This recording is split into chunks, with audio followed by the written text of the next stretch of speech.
So let's start off the reading with Rachel.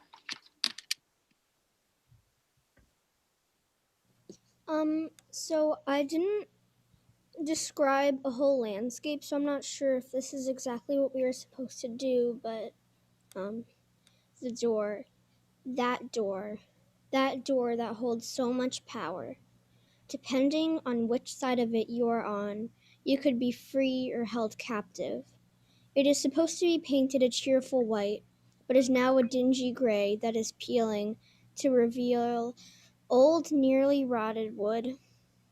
The handle is rusty, round, and nearly falling off. The small window is coated so thickly in filth that you can't even see freedom. In the places that stick out from where the window is put, there is a spider village's worth of cobwebs. I sigh. Right above the door, there is a clock in a cage-like box. Even the clock is being held captive. The ominous door is enough to make anyone like me wonder how long until lunch is over, how long until you can get out of that cafeteria.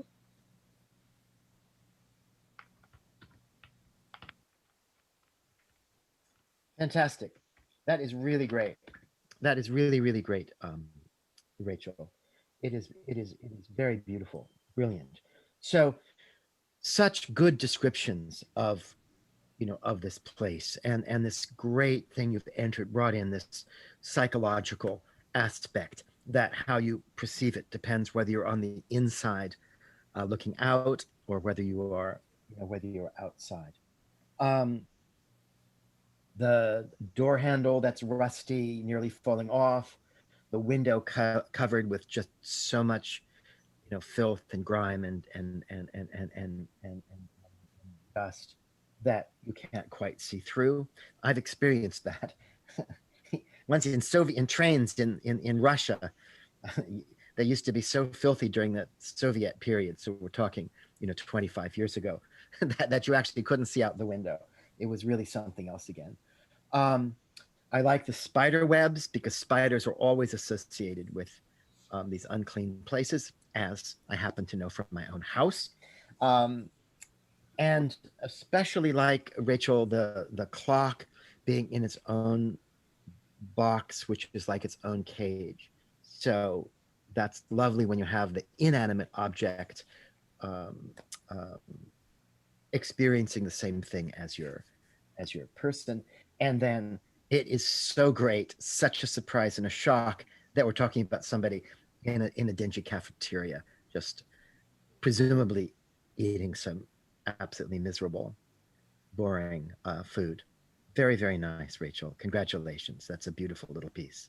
Very Thank well you. done. Okay, next person. I thought that they were in a prison cell until you said cafeteria, and then I thought maybe they're in a prison cafeteria.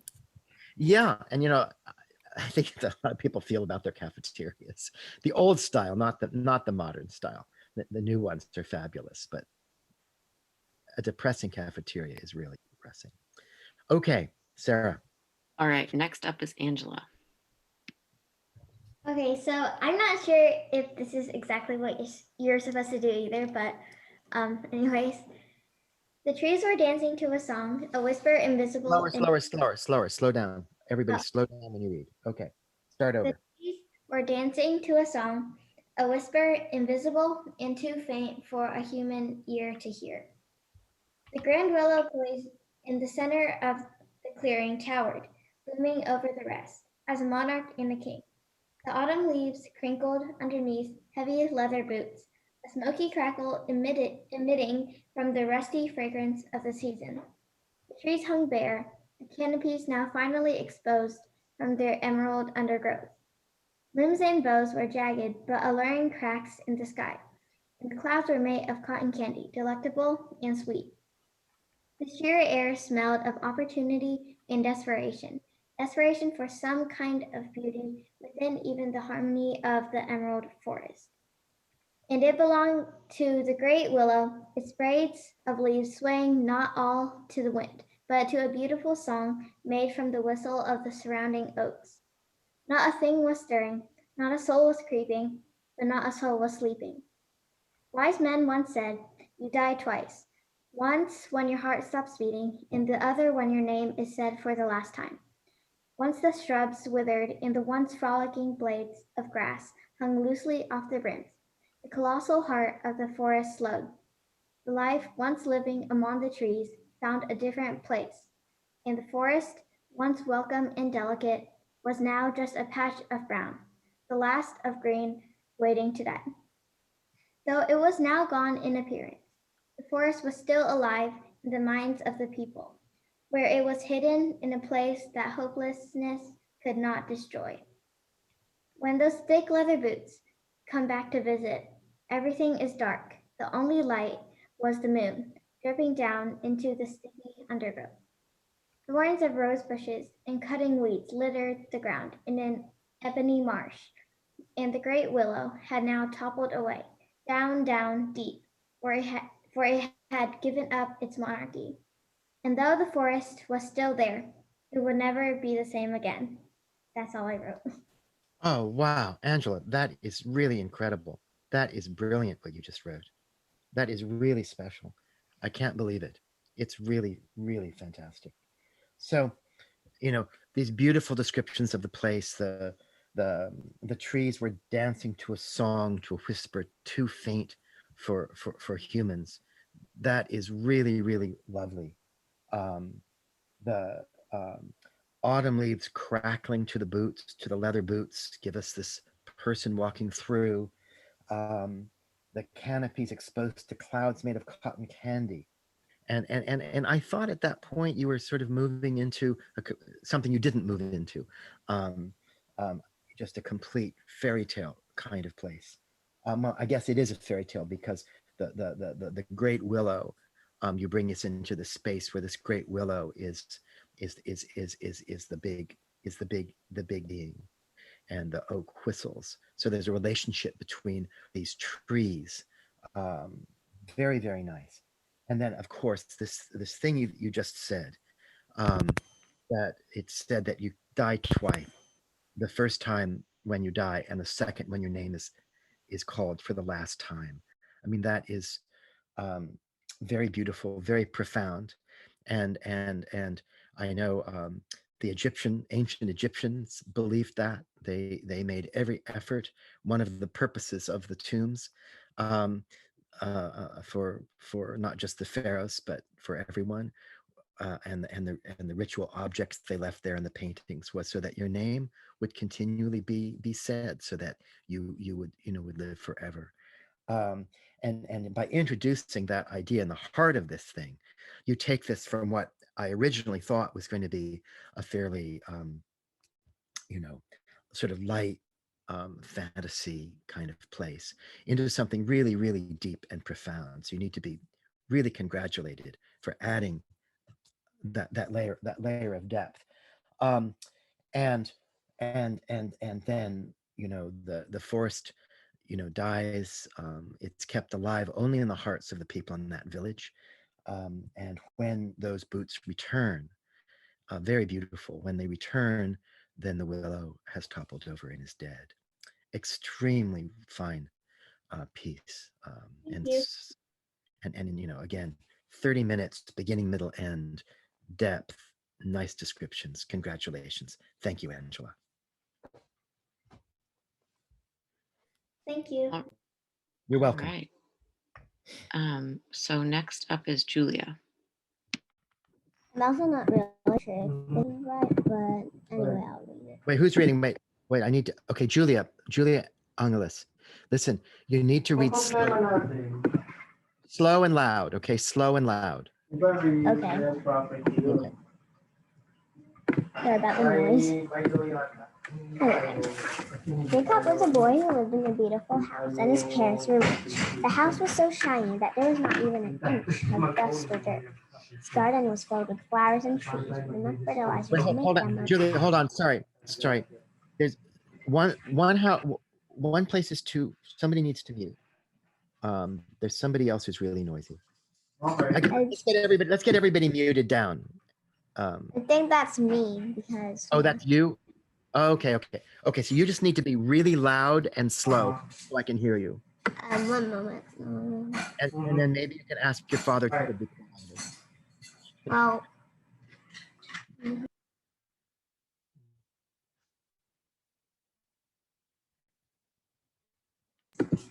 he's in a call, so.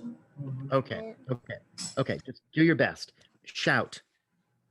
Go. Jacob was a boy who lived in a beautiful house, and his parents were rich. And I mean very rich. The house was so shiny that there was not even an inch of dust or dirt. His garden was filled with flowers and trees with enough fertilizer to make them overgrow. His room was covered with posters, and he got the most allowance any boy could have. However, he was very curious about his neighbor's house. He tried to ask his parents about it, but they always said that it was owned by a poor man whose wife died years ago. One day, Jacob finally gave up asking his parents, and he went there himself. Dirt covered his boots, but Jacob still went in because he was a very curious boy. All the wilted and dead, and worms had pierced wobbly holes inside of what once was an apple tree. And even though sun's light did not dare to disturb the white spider webs on the rooftop, light itself never showed its beautiful golden rays on the garden. But Jacob, he went inside the house, and his heart could not decide whether to run or not. Spider webs covered every patch of dirt and dust on every cabinet. His mind scared himself with spooky ideas that would always be anybody's nightmare. Suddenly, a voice ran out of a room. "Run," it bellowed. "There is something behind you, boy. You should not be here. Just run. Run now." And Jacob's legs were immediately full of energy. For Jacob was shuddering with fear. He ran without looking back at the house. A stray dog gave him a face like, "Seriously, who would want to go in there?" But Jacob was so anxious. He never knew again who that was behind that room. I'm done. I know. I always type a little bit longer. um, never knew who was. Okay, that was nice, Julia. So in this one, you're sort of mixing the sense in terms of structure instead of being a writer. You're mixing the sense of place with the action. So that is one very, very good, solid approach. We learn about where we are as the character moves through that space, and that makes a lot of sense as an approach. So you've got the approach where you have described the scene like a stage set. If you think back at that slide of the movie lot where you just have the facade of the house, there's a house on this side, and there's just 2x4s on this other side. And this one is different. This one is where we see as the character moves through, and the character's sense of the space is affected by his or her emotions. So that's very nice. And I also, though it's a bit separate from this, where you're bringing in the person lives in a rich house, has lots of money, even the plants are greener because they have unlimited money for unlimited fertilizer. That was a really sweet touch, Julia. I like that. As a gardener who today is going to fertilize my roses.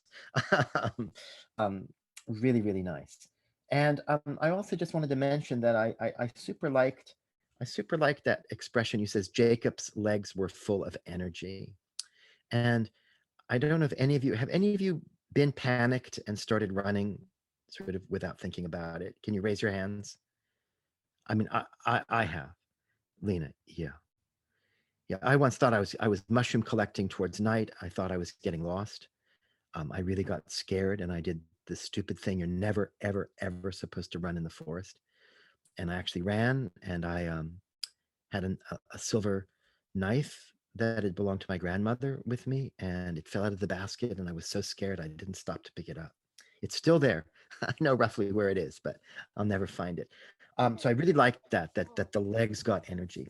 Well done, Julia. Thank you very much. Thank you. All right, next up is Lena with an I. I glanced around the hospital cautiously and shuddered. The walls were pure white, but it felt as if they were stained with the blood of those who never survived. The doors were clean, the windows shining. It was all a trick. Slow down a little, slow down a little, slow down a little, just a little. Go on. I clutched my father's hand. I rarely did, but the hospital gave me flashbacks of my dead mother. I needed comfort. The stench of 1,000 disinfectants hit me. I gagged. Dad put his arms around me. We turned a corner and continued walking down the hall. Hundreds, maybe even thousands of people had died in this hospital over the years. It scared me that my grandmother might be next. We found the section of the hospital where grandmother was. The man at the desk searched through the names. Julie, Julie, the man muttered as he scrolled through the computer. I grew relentless, tapping my foot on the floor quickly. He turned to us. She's not taking visitors right now, he said sternly. The speed of my foot floor tapping grew. I can stay still. I buried my head into Dad's shoulder. He sighed and sat down on the bench. We wait, he told me. I sat, staring into space for a while, not moving. My head was tilted slightly to the right. The walls were even scarier now. The man tapped at his keyboard, oblivious to our nervousness. He looked up from his screen. We can go see her now. I shot up, looking at Dad, who slowly stood up from the bench. He slipped my hand into his as a man gave us directions to her ward. We found the ward and entered. I slowly sat down on the stool on one side of Grandma's bed as Dad sat on the other. Hello, Mom, Dad said awkwardly. He and Grandma didn't have exactly the most perfect relationship. Grandma smiled quickly. Hello, it's wonderful to see you. She sighed. I wish I could have made apple pie for you. She spread out her arms and I hugged her, careful not to hurt her. The room wasn't as cold and eerie as the rest of the hospital, probably because Grandma was here. We sat in silence for a while. It wasn't awkward, at least not for me. I sensed Grandma's presence and relaxed.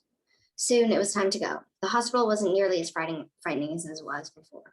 Seeing my grandmother lie for another day had given me a sense of comfort. Thank you. I'm just going to finish writing.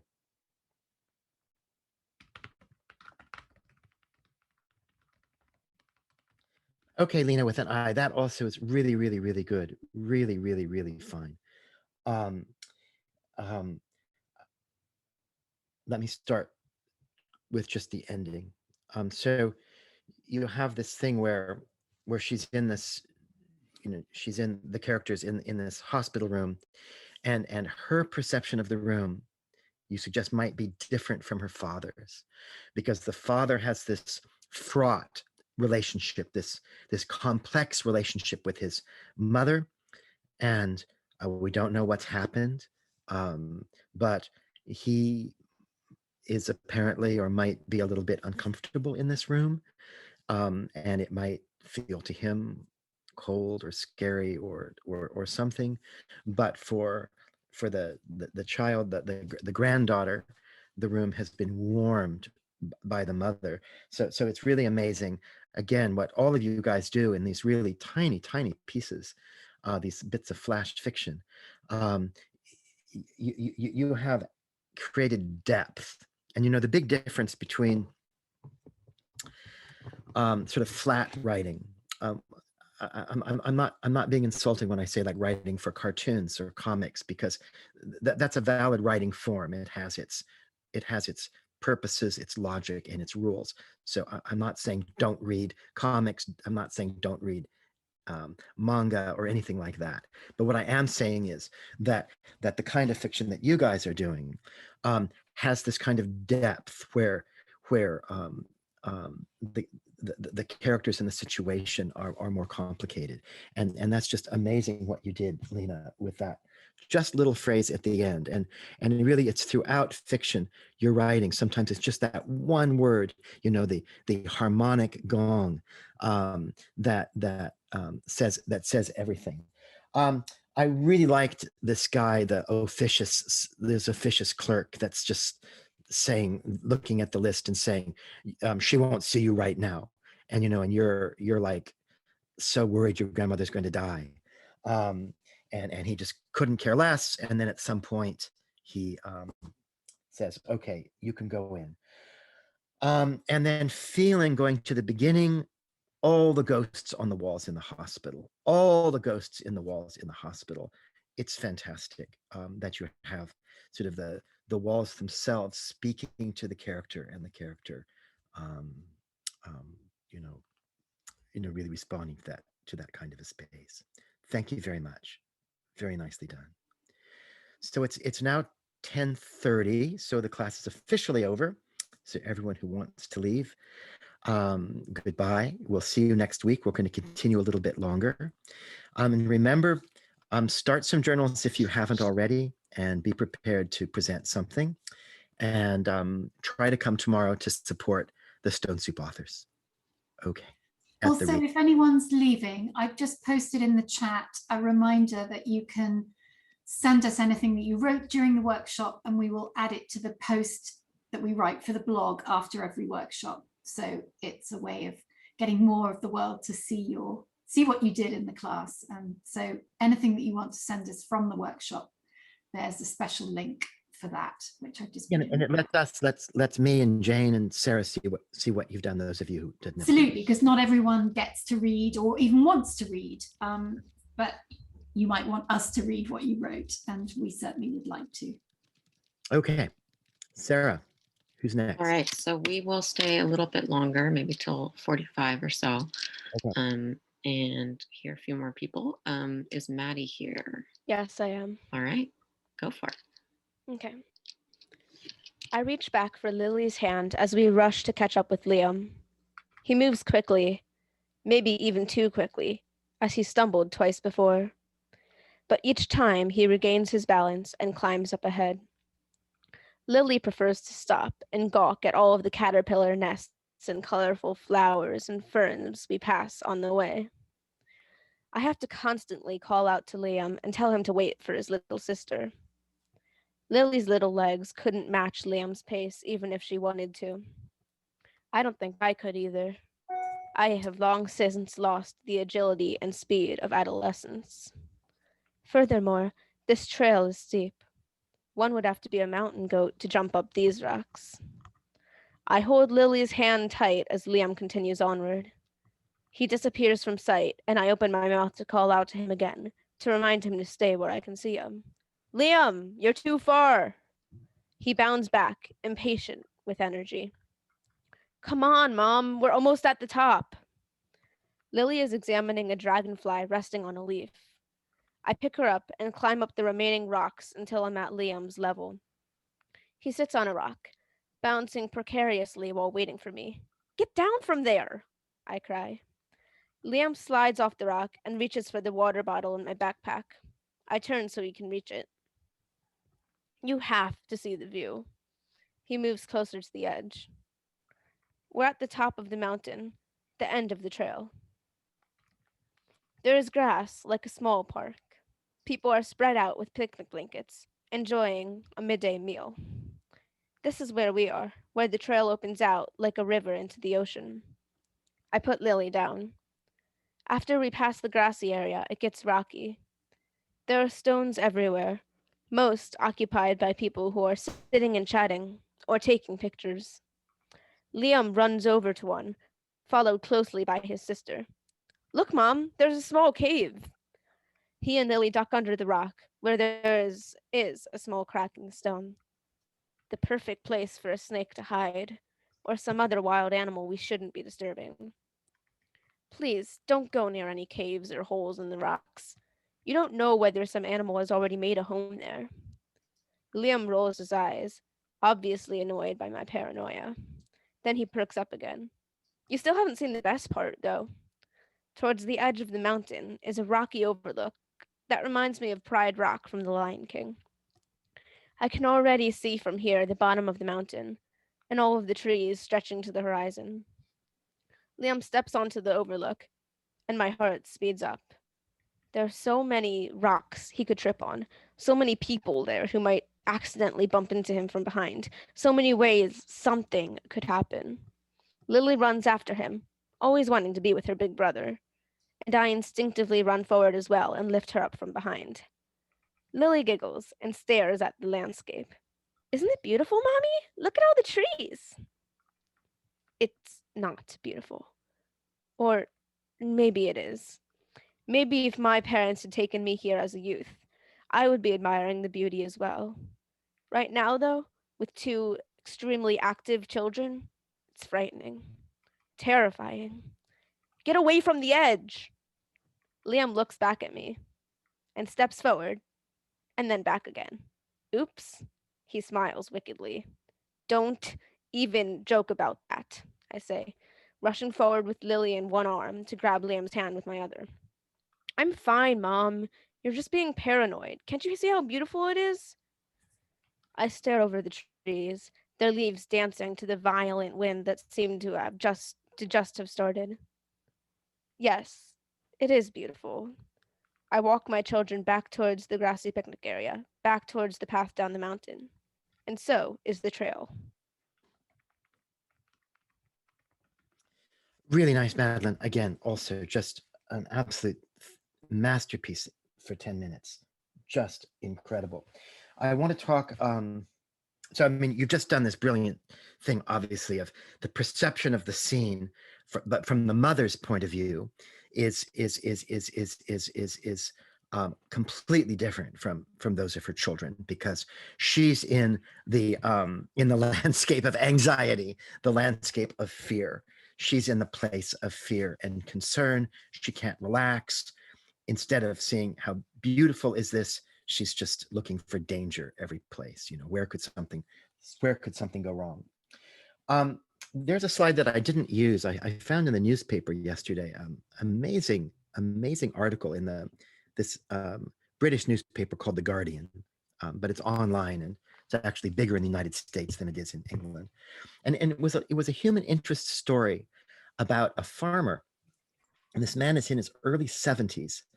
And for all practical purposes, he has never left this little valley where he raises sheep, has 71 sheep. And this man eats the same food 3 meals a day. For the last 10 years, he's had the same thing for dinner, as he says, even on Easter, even on Christmas. And he said that during one time of the year, the cuckoo's birds are out. And there really are birds that go, cuckoo, cuckoo. I've heard them in Northern Europe. It's really magical.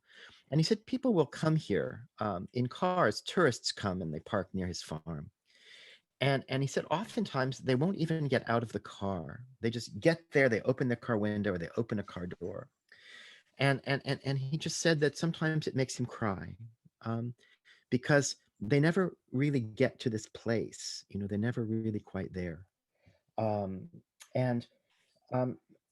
That was triggered by the dragonfly and Lily. So there's the fast walkers and the slow walkers. I know once my daughter and I prided ourselves in having spent 4 hours in the Sierras. She was like 6 years old, and it took us 4 hours to go about 100, 200 feet. I mean, almost no place at all, because we were picking flowers, looking at the butterflies, and sketching, writing, all these kinds of things. So that also showed me, Madeline, that that each character is experiencing this landscape and seeing things at a different pace. And of course, the faster you go, the less you see. The faster you go, the less you see. So I like how even in this tiny piece, Lily has seen something that the brother hasn't seen, or that the mother hasn't seen. I think that's really, really nice.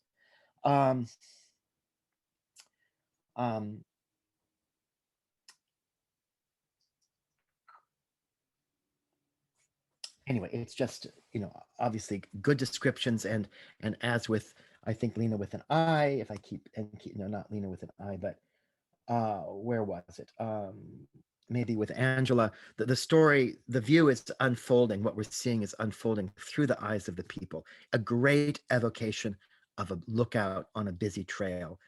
Very, very well done, Maddie. Thank you very much.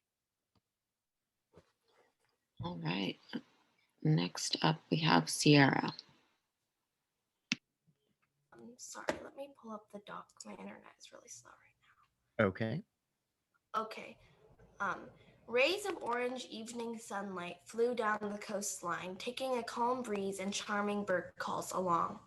A strip of street separated the sea from general humanity. Vehicles in a rainbow of colors rushed down it in a hurry to return home to their families. A thick, tall layer of grass ran down the roadside, hiding the ocean from driver's view. The sky was painted a vivid and soothing violet, dotted with heaps of fluffy pastel clouds as the sea danced. The water rose into white crests, then fell, crashing to the shore, though it scared not a soul, dancing like it did each night, dancing as if it would never stop. The scent of salty sea air became intertwined with the sugary smell of ice cream in 1,000 flavors, drifting from a renowned cafe back on regular land. The tide disappeared again, creating a pathway for the last few humans left on the beach to dissipate. And dissipate they did, laughing and sprinting up the golden sand dunes that glimmered in the twilight, until the seaside paradise was empty except for its natural inhabitants. The ocean came in again, drenching forgotten shells that had been collected by small children and breadcrumbs that hadn't been swept up. The water threw them into the sea, giving the lost items a fresh start among the crabs with their mighty pincers and the twisting, winding stalks of forest green seaweed. The sky was darkening at a rapid pace. Within an hour it would be pitch black, and the sparkling silver stars would begin to appear. But before then, in the last moments of dusk, the world was tranquil and silent, except for the dance and crash of the waves. Really, really nice. Sarah, also, you guys are just really hot today. You guys are all on fire. So what I'm getting from this is kind of this amazing thing, which is these sort of layers, almost like, I mean, layers of perception, layers of description. So you have the, you've got the road, you've got the drivers, their vision is obscured by the median, by the tall grass in the median. And then, so that's one view, that's one sense of place here, is we're on this road and there is no ocean. There basically is no ocean. And then you have the people at the beach. And I really, really, really loved, Sierra, where you had the water come and pull the crumbs and pull the lost toys and things, into the ocean to begin a second life. You said, down with the crabs and the seaweed. This is exactly like where I live. I live in a beach town in California. And when my daughter was like 3-4 years old, I never had to buy a beach toy because we would just go down to the main beach and you could just pick up toys after the people had left. But I never thought of that idea. And you've brought, it's a great literary device, because remember, you are authors, you are writers, you're creating these worlds. It's a great literary device to have brought these things from the beach down into the ocean, and then that gives us a whole another area to explore and to be in our imagination. Okay, smells. I mean, it was so nice that you brought in the smells, the smell of the sea, and then it gets mixed with the smell from this lovely cafe.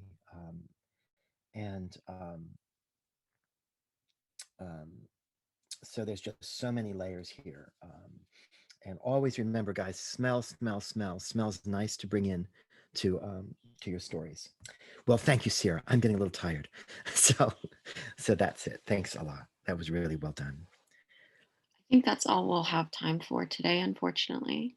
Okay. But hopefully everyone on the list who wants to go next week can have a chance. Okay.